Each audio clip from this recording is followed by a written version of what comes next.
Welcome back, this is John Holdsworth here in New Zealand, and today is a quick catch up coming on from my last video, which was a look at the rumours surrounding a potential new camera being released by Panasonic.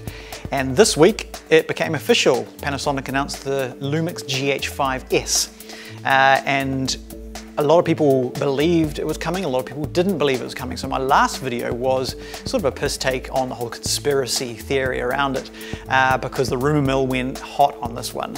So what is in this new camera? Let's have a look at it.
Panasonic.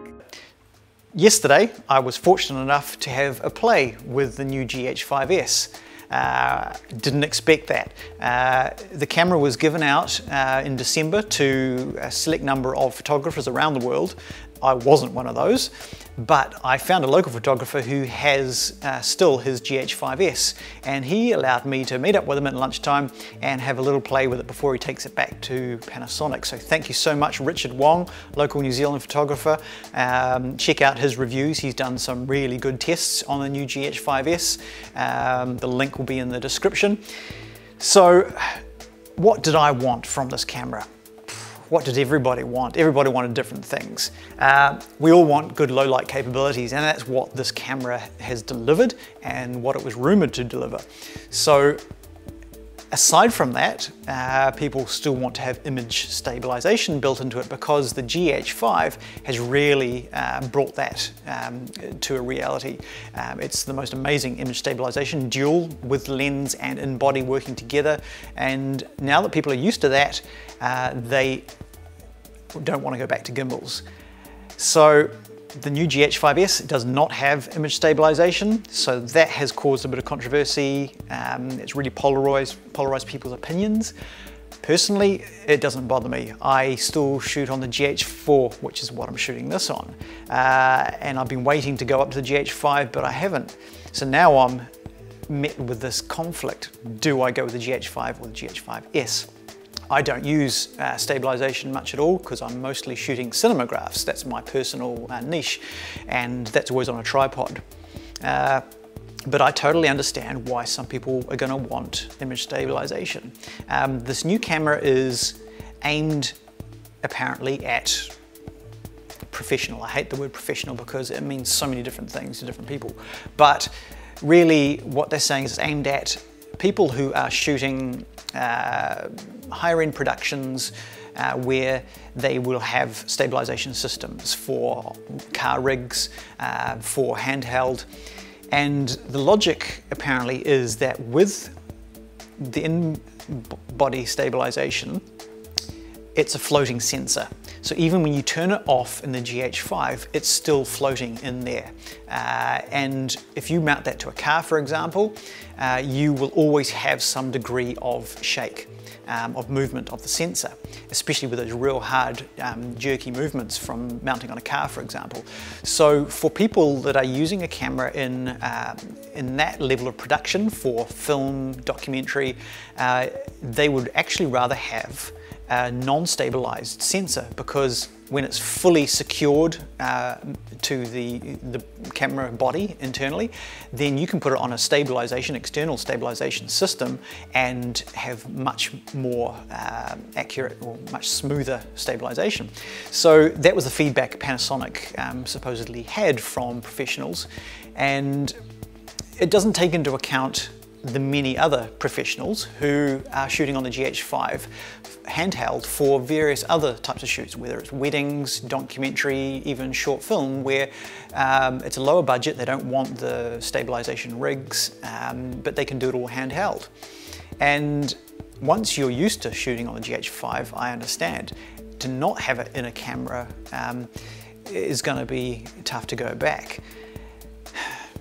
It's not a replacement though for the GH5. This is a new camera. GH5S is a variation. It complements the GH5. You've got a choice. At the end of the day, choices are good. So I get why people are a little bit annoyed that it doesn't have that, but if you think about it, some of the best technology that lasts for years to come doesn't have the bells and whistles. It just focuses on beautiful image quality. And you can adapt that for years to come with external systems to replicate those bells and whistles rigs.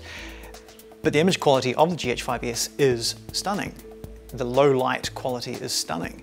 The ISO is now dual ISO, and that means that you can shoot in much lower light with a base native ISO, which is much cleaner, either 400 or 2500. And I'm not going to show you examples because I didn't have a chance yesterday to try all that. There's plenty of examples now coming out, all the people that have been testing it.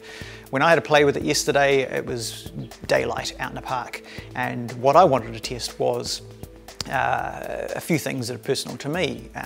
When I shoot cinemagraphs, I often take a still frame and I combine it with the video and mask them together to create a cinemagraph. That way I can get more dynamic range out of the raw still and combine that with the video to create a much more cinematic or beautiful frame.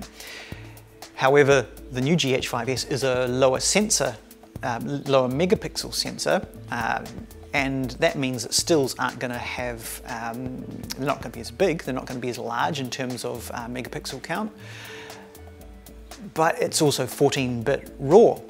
Currently there's no codec for the RAW, so we can't actually edit and play with that to see how practical and usable it is in real life. So I took shots yesterday, I've got the files, so when that becomes available I'll have a play with that and see how it performs. But from what I tried, it worked fine. The still quality was stunning. For anything that's not going to be going on large format print, the stills on a lower megapixel sensor like this are absolutely adequate. So for me, it proved that it is totally capable for what I need, which is 4K video delivery. Ultimately, my cinemagraphs I'm shooting in 4K, the stills I'm combining, and they're an 4K output. So that works fine for A4 print. If I wanted to, it'll be absolutely fine. So while it's not a hybrid camera like the GH5 and it's not a stills focused camera like the G9, this is now a video centric camera.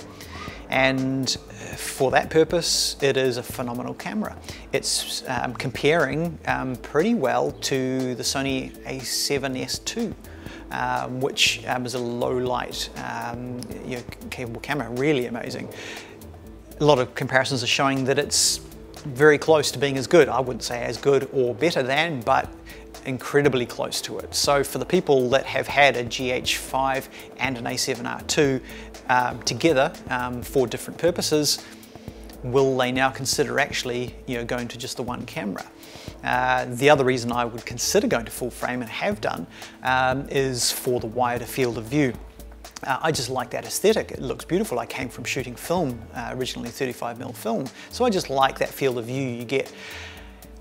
But as I mentioned previously, for someone who makes a sideline income from this, it's a huge cost to get into full frame, not to mention the cost of lenses as well.